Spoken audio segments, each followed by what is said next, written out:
Hello everybody, welcome back to SoulsLanders. This is episode 2. We're picking right back up where we left off. I'm actually recording this a couple hours after the fact. I realized I missed a couple things, and this is definitely going to be one of those learning as you go experiences, but I'm having a great time with it. I got done watching editing and uploading the first episode, and I was so excited to jump back into this. So yeah, let's just get right onto it. Let's load up Scarlet and pick up where we left off in Firelink Shrine.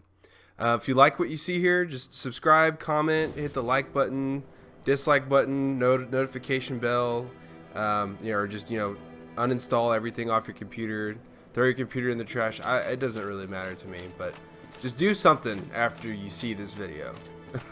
That's what matters. Alrighty.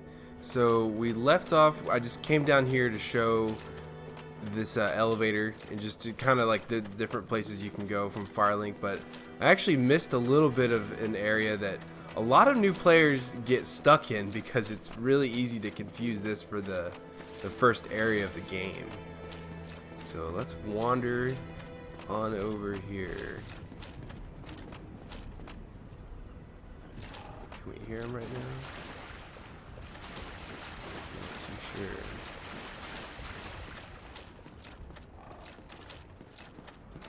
There's an NPC that appears in this pool later on in the game. That's why I'm asking. Sometimes you can hear him snoring. Okay. So there is this big graveyard area that's still part of the Firelink Shrine that has some skeleton enemies that are a pain in the ass. Like you are not supposed to come here at this point in the game. But what we're going to do, we're going to just come here and grab a few items that'll help us out. And we're going to kind of just run and avoid fighting the enemies because there's too many of them and they're probably going to kill us if we spend too much time down here. So go ahead and just run.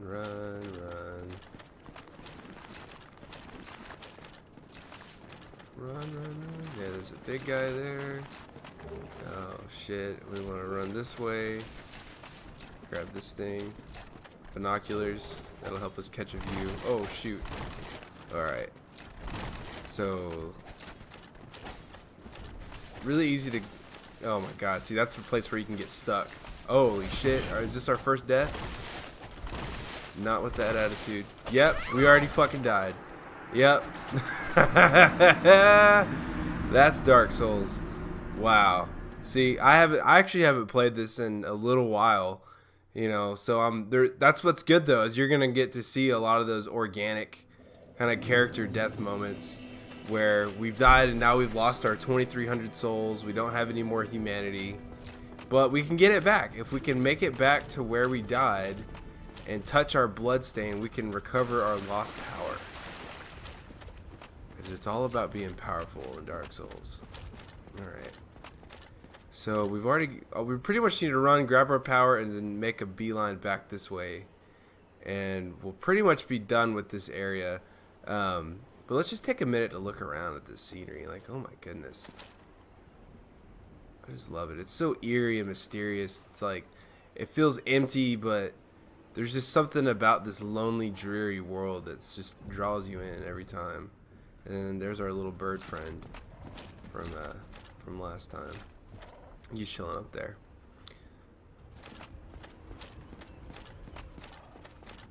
Alright. I like how they just kind of come together. It's like a Ghosts and Goblins game almost. I feel like Ghosts and Goblins was definitely somewhat of an influence. Are you kidding? Okay, I thought we were going to have to go around that thing again. I was going to say it's a lost cause already. Alright, the wing spear, that's right. Alright, let's run. Let's get the fuck out of here. Or the frick out of here, as the Sonic fans would say.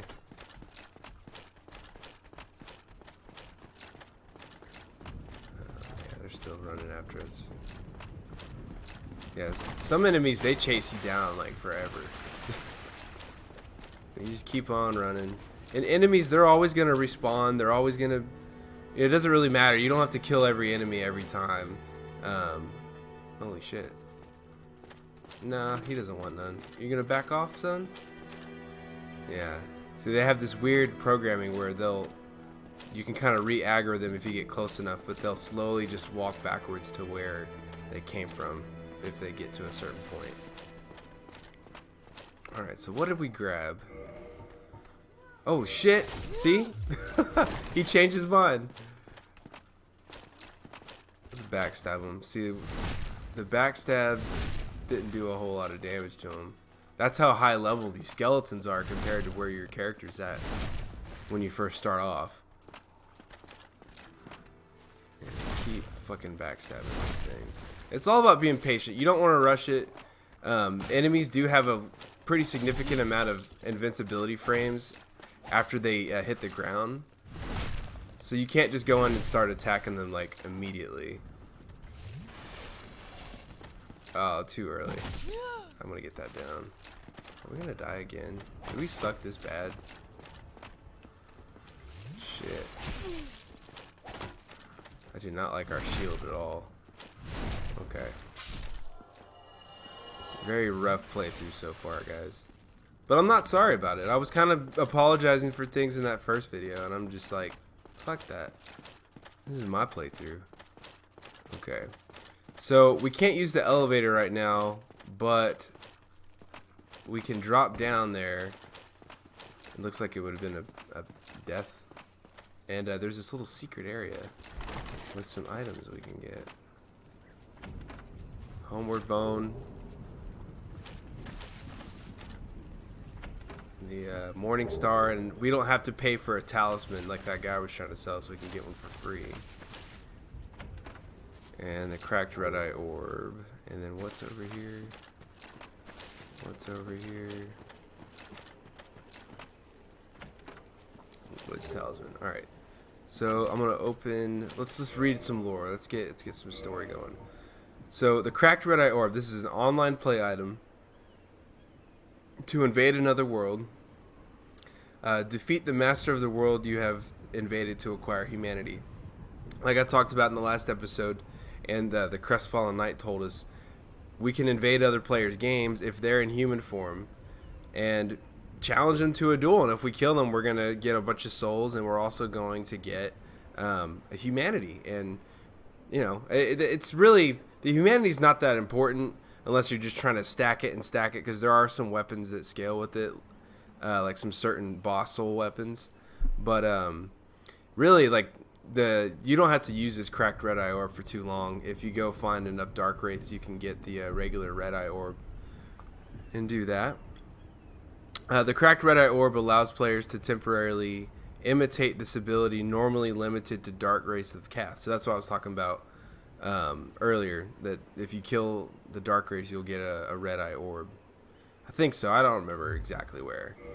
Like I'm in this state right now where I like remember most of this game, but like where certain items are and like the order of things, I'm a little like cloudy on, which makes for a good playthrough.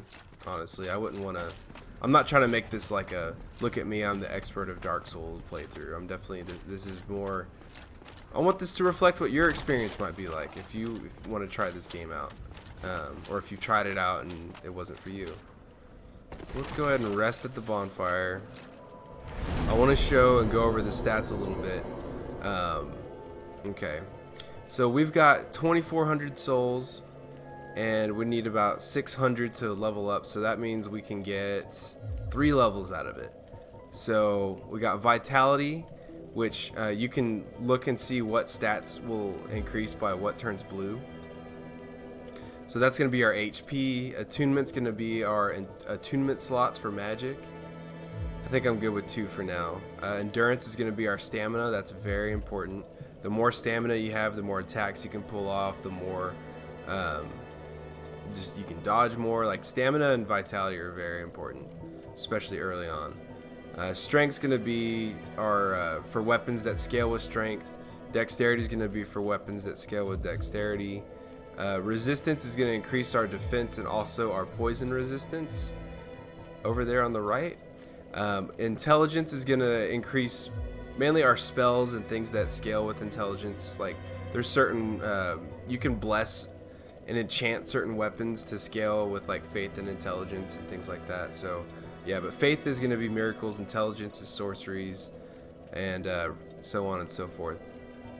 So early on, I always think it's good to go ahead and get your vitality endurance up first, because you're going to get more of an advantage of just upgrading your weapon versus pouring souls into your strength or dexterity stats. I mean, we're going to need to do that soon anyway to wield certain weapons, but right off the bat, I definitely want to get my vitality endurance up to a better place. All right. So let's check. So I was trying to go over a little earlier. I'm a little fucking scatterbrained now. It's like I turn on the camera and I just get so excited. It's crazy. All right. This is going to be the Lloyd's Talisman. The talisman utilized by all Father Lloyd's cleric knights to hunt down the undead. Blocks Estus recovery within a limited area. In the outside world, the undead are accursed creatures, and Lloyd's cleric knights are widely praised for their undead hunts. This blessed talisman blocks undead recovery, allowing the knights to fight with impunity. So this is interesting because it lets us know that there is a world outside of this place that does not fall under this curse, and that there are factions that seek to destroy the undead and eradicate them. So that's pretty interesting. The cleric knights. The homeward bone, that's a lot like the homeward miracle. It's just a single item that bone fragment reduced to white ash, returned to last buyer, used for resting. Bonfires are fueled by the bones of the undead. In rare cases, the strong urge of their previous owners seek to bonfires enchants their bones with the homeward instinct. So again, that's talking about, because we're undead and we have this curse, it's like our home is the bonfire. Like that's where our essence of existence lies. We've got the binoculars, made of brass, used to peer at distant scenery. This advanced device was built by a famous craftsman of Astora. Its utility is singular, but its applications many. The value of these specs depends greatly on the imagination of their owner. So this is just encouraging us to look around and try to find things. And I mean, there's plenty of stuff to look around even here at Firelink Shrine. And we've got a couple large soul of a lost undead, who was long ago gone hollow, used to acquire souls. Souls are the source of all life, and whether undead or even hollow, one continues to seek them. So these are called consumable souls, or crushable souls. They come in a lot of different variations and sizes. I find it wise to keep them on you until you're actually going to use them. Think of it as like an insurance policy. If you lose your souls and you have a bunch of these stacked, at least you got some stacked away to buy some items or try to level up or something like that. Okay. I missed a couple keys last episode. The Undead Asylum F.2 East Key. Key to the iron bars on the east side of the second floor of the Northern Undead Asylum. The Undead Asylum is a giant undead prison, segmented by countless iron bars. Even if an undead were to escape from a cell, passage to the outside world would not be gained easily. So, luckily that guy gave us this key, or else we would have been stuck in that place. Okay, and then we've got the Big Pilgrim's Key. It's a key to the inner door of the Undead Asylum main hall. Big key belonging to a chosen undead pilgrim. But this chosen undead knows not what this pilgrimage has in store. So, when we killed the Asylum demon, this is what he dropped. And I guess that signifies us as the chosen undead. And notice how that is, it's like a pronoun. It's all in capitals.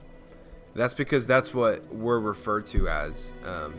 We named our player, but the game refers to us as the chosen undead. And in Dark Souls 3, I think you're called the Ashen One, and I think in Bloodborne you're called the Wanderer. So it's pretty cool. Did we get anything else? Fireball, we've already gone over that. Okay. I'm going to read the weapons that we just got here in a second after the hand axe. So, Hand axe. A small hand axe appears identical to a lumberjack's tool, but has an ideal weight and strength and is easy to handle. One wrong swing leaves the wielder wide open, so timing and proximity to the enemy must be judged carefully. And then we picked up the Zweihänder, one of the gigantic straight great swords. As the name suggests, the Zweihänder is held with two hands, but its wielder must still be inhumanly strong.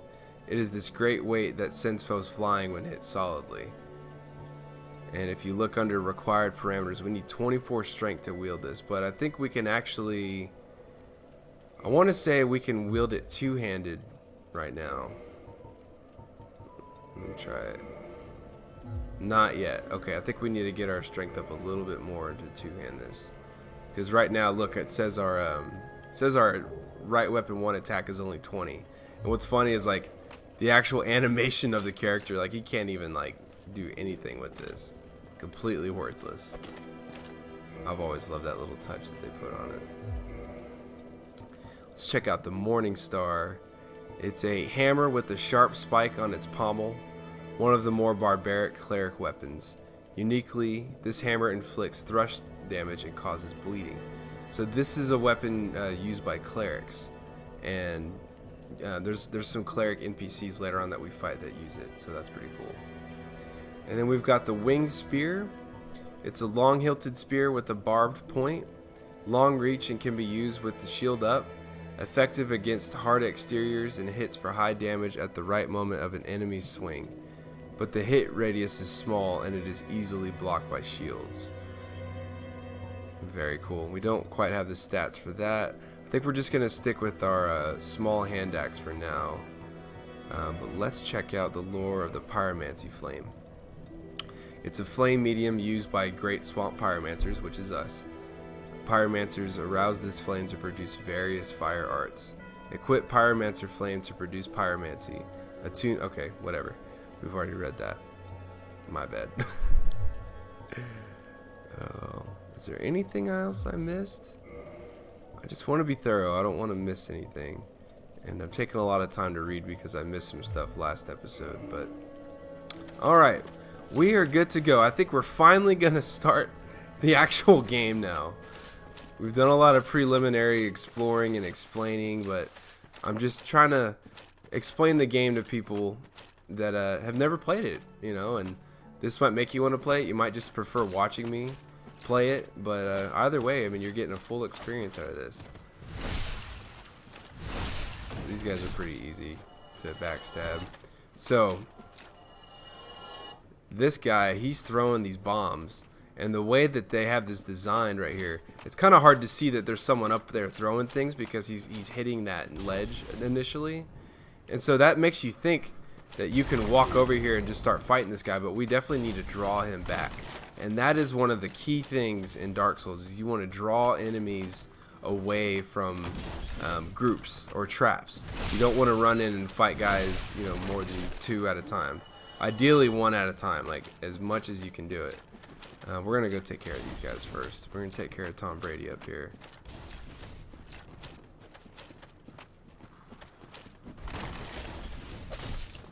Alright, he fell off. Alright. There's a rhythm in which this game kind of operates that you'll just slowly pick up over time. It's kind of hard to explain, but there's this, it doesn't really operate in this very fast moving speed. It's definitely a slower, methodical kind of game. Like every hit has weight to it, and it kind of makes it scary. And there's corridors in here. So one thing in this game that a lot of people don't like, that I think is a fair criticism, is that if your weapon hits a wall, you are not going to successfully swing through the wall and hit the enemy. But that rule does not quite apply to enemies. So it's a little bit unfair in that regard.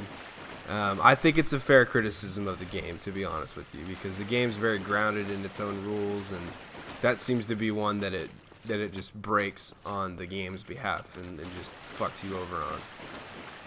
But I don't mind it. I mean, you get used to it.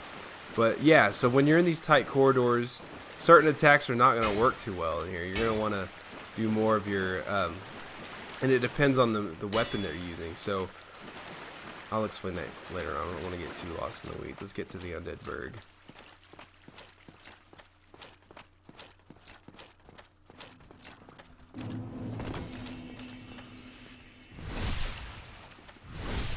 Yeah, you definitely want to just wait for them to attack, get around them, and just backstab as much as you possibly can.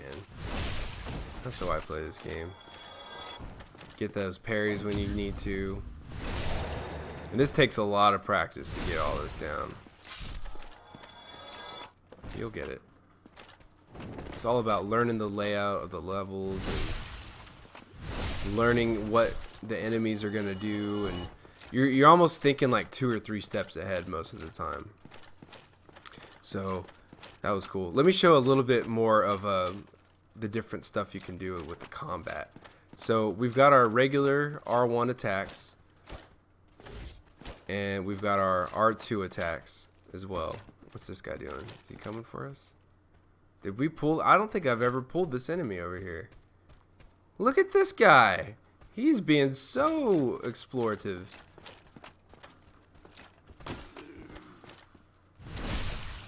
There we go. Let's go ahead and take care of him. Anyway, before I was rudely interrupted, you got your R2 attacks, and there's additional attacks you can do. If you press forward on the left joystick and R1 at the same time, most of the time most of the weapons you're wielding that's going to be a kick attack. If you're using a curved sword, he'll do this little swipe and backflip. That's really cool. Do I have a curved sword right now to show that with? No, I don't think so. What does the spear do? I can't even wield this one. Yeah, I see. You can't even do anything. Anyway, and the same thing applies to forward and R2, which is a jumping attack, and that's a pretty powerful attack. I think that's usually good to utilize in narrow pathways. It does a lot of damage. It usually staggers the enemy. You're going to see me use that quite a bit, especially with this axe. And just a couple other little things. As you're rolling, if you tap R1, you're going to do this, like, it's called a rolling R1 is what I call it. And every weapon kind of has its own unique version of that. And that's why it's cool to try out different weapons and see what applies to you, you know? Alright, so that was a secret little area. Just going to drop down here. There's some guys we need to kill. I don't know if that was a trap or not. Yeah, screw this guy. Just notice how I'm backing up. As soon as I saw him start attacking, I didn't just run in and start hitting him.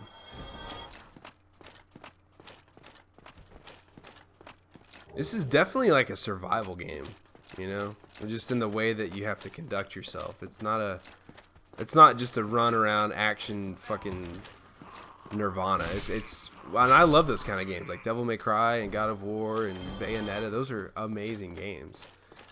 This is just more of a strategy action RPG in a sense. You gotta earn everything that you get, you know. You got a little trap coming, so I knew that was coming, but you definitely don't want to stay there. You kind of want to pull these enemies back. No, you're never gonna need to panic. So now I got him in this narrow place. I'm gonna do a forward R2. Look, and I just hit both of them. I got him right where I wanted to. That was awesome.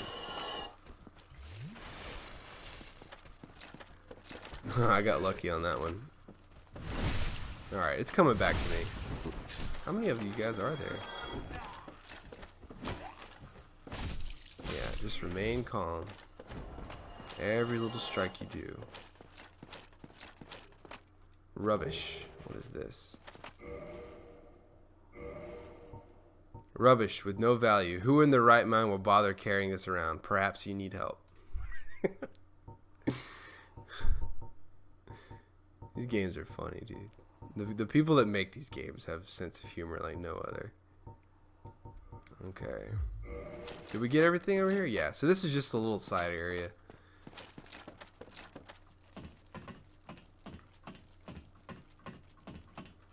say there's a little, yeah, there's an item at the end of this little causeway. Or battlements, whatever this is called. That's just more humanity.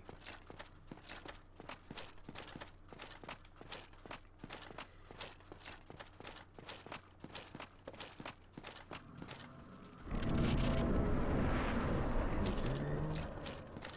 Got this guy here. Notice how quiet this game is. It's just very empty and lonely. Ooh. Oh yeah. I love that part of the game so much. So we are going to encounter that dragon a little bit later on, after we defeat this next boss. Okay, so we're already looking ahead. Definitely trying to fight in an area where we aren't getting swarmed. That's how you get killed. Like, all it takes is a couple hits from like even low level enemies to take out your whole health bar. So we want to move forward now. We don't want to keep pulling back because he'll start hitting us with his crossbow. Alright, let's move up.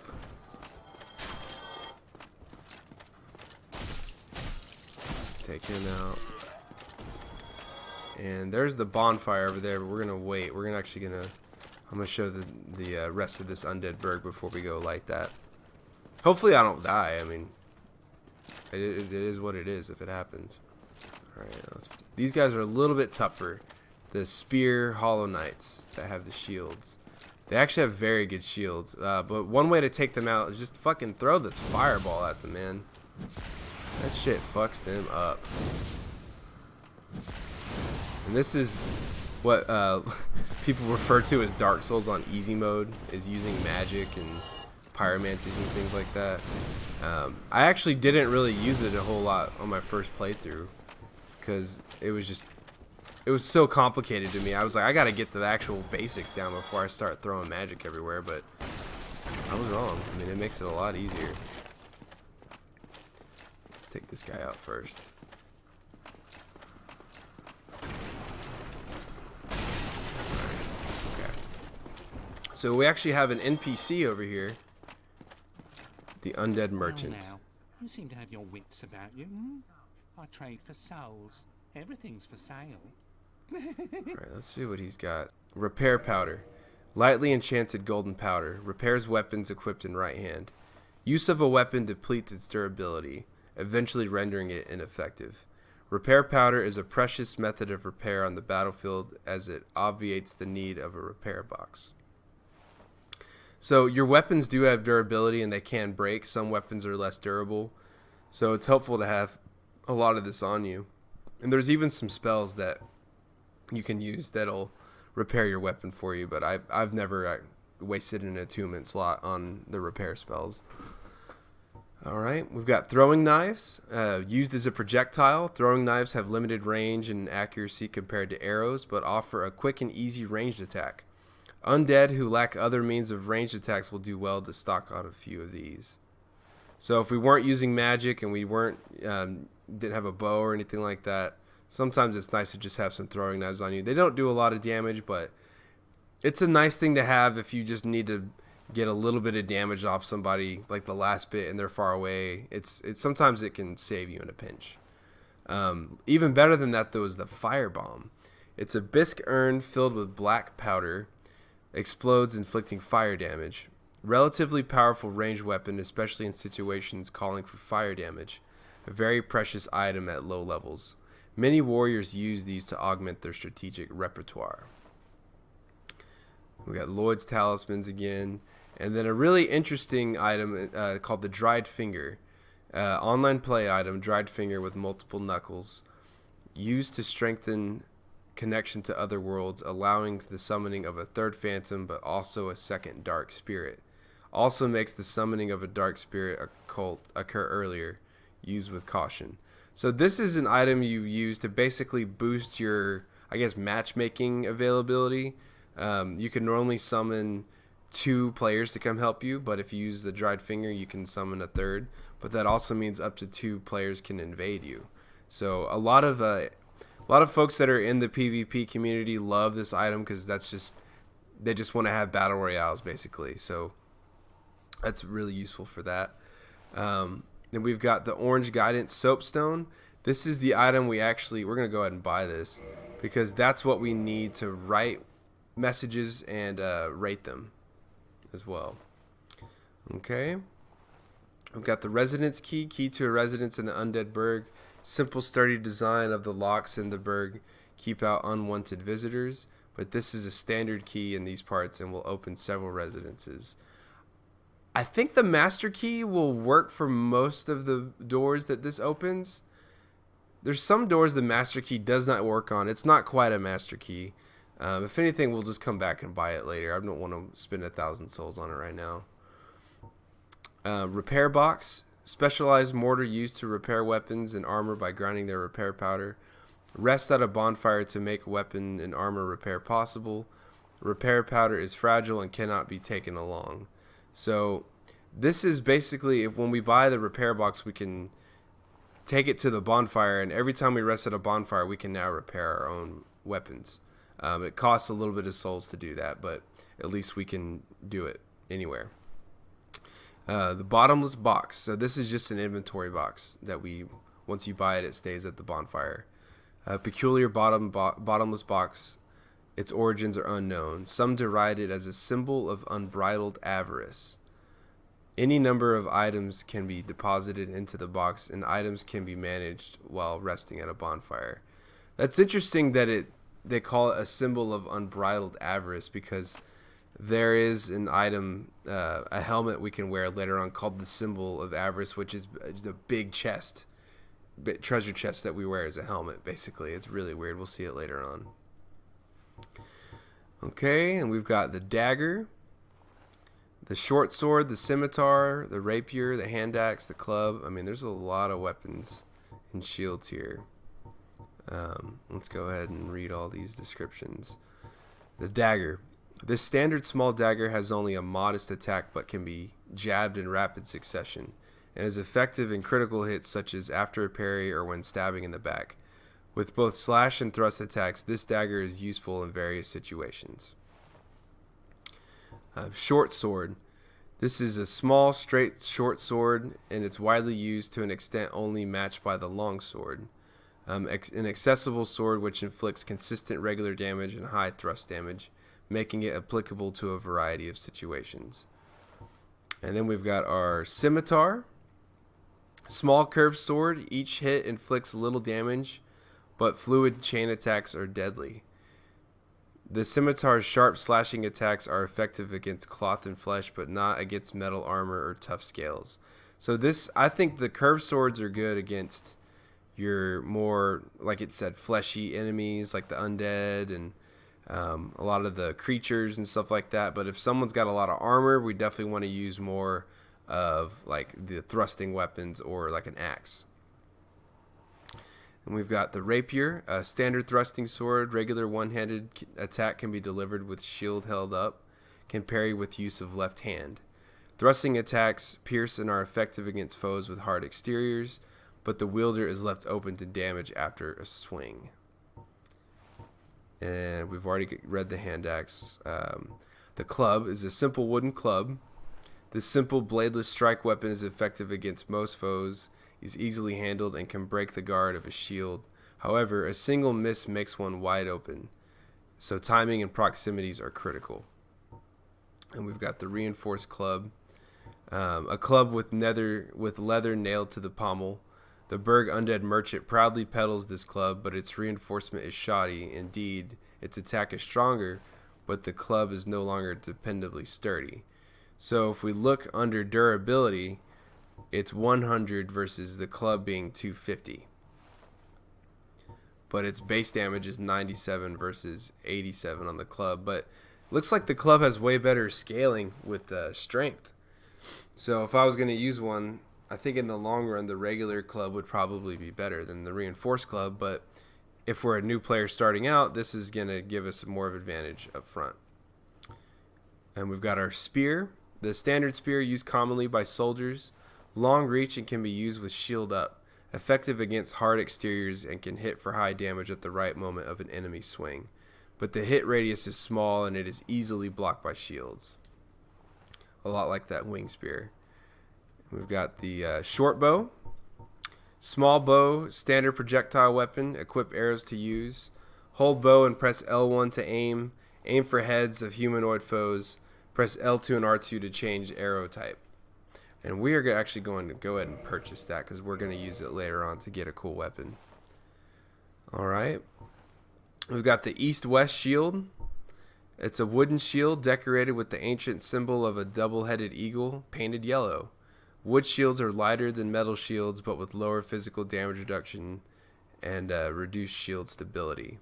So if we look under stability 44, that is the stat that tells us how much damage a shield can withstand without it like taking away all of our stamina.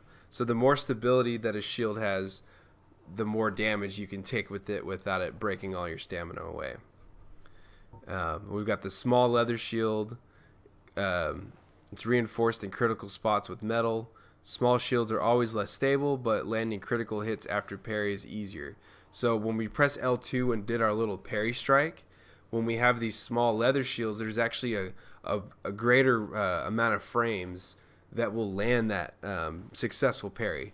So you'll actually see a lot of PvPers use shields like this, and there's stuff like the buckler that are actually even better at that. Very small round metal shield, parry attacks with larger center protrusion. Small shields are always less stable, but landing critical hits after parry is easier. This shield is specialized for parrying. So that's one that a lot of people like to use. I prefer actually to play with two-handed weapons, to be honest. Like we're going to eventually get this weapon called the Claymore pretty soon that is my favorite weapon in the game. I'll probably use it for most of this playthrough. Alright, leather shield. Round leather covered shields, standard, widely used. Small shields are always less stable, yada yada yada. So it's a lot like the other one, but it looks like it's got a bit more stability. And it has a little bit more damage reduction as well. I know there's a lot of stats, and I'm getting very wordy right now. I'm very sorry, but these stats really don't matter a whole lot. Like, you getting better as a player is by far the most important thing. It's like playing basketball and worrying about what shoes you got. I mean, if you can't really dribble and shoot, it doesn't matter if you've got great shoes. So that's kind of maybe a bad analogy, but that's how I look at it. And that's why I don't really get lost in the stats. It's kind of interesting.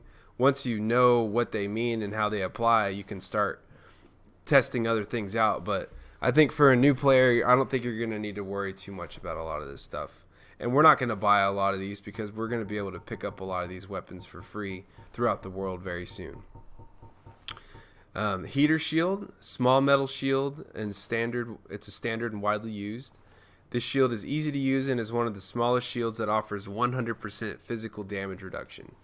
And that's crucial because a lot of shields have a heavy weight. This one's only weighing 2 pounds. I actually want this one, but I think we'll pick it up pretty soon. If not, we'll get the Hollow Knight shield or the Knight shield coming up. Alright, Warrior's round shield. Round wooden shield crafted in Lordran, decorated with the ancient labor's axe. The giant trees in Lordran are distant offspring of the great stone arch trees. This shield inherits their properties in the wood, reduces magic damage. So this is very good against magic. It doesn't have 100% reduction like the heater shield did, but nevertheless it's interesting. Alright, then we've got some arrows, standard, large, wooden. Then we got bolts for crossbows. I'm not going to read everything anymore. I think I've done enough of that. Let's check out the chainmail though. Chainmail helm of thin interlinking rings of steel. It is common throughout the human world since it can be easily produced. It is not too heavy and offers good defense. And it says the same thing for that. Gauntlets made of soft leather, one of the more common kinds of protective gear. And then chain leggings there. So what's cool about this merchant is he's kind of gives you one of each kind of weapon class. You know, we've got our curved sword, straight sword, a spear, an axe, a club, a bow, some arrows. Really useful merchant here, but we're going to kill him pretty soon after we get what we need from him, because he drops the Uchigatana, which is a really, really awesome weapon, especially early in the game. Okay. Let's go ahead and just stock up on wooden arrows. We're going to use those later on.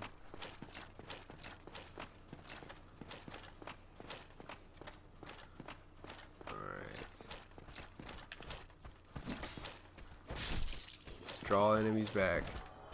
You don't want to just charge in, like I said earlier. Like that. So after you reach a certain point in your attack, you can't be stopped. Like if they were to have hit me when I did that jumping attack, like really early on, it would have stopped it, but I think it was because I was over halfway. I was able to finish it and hit both of them with that.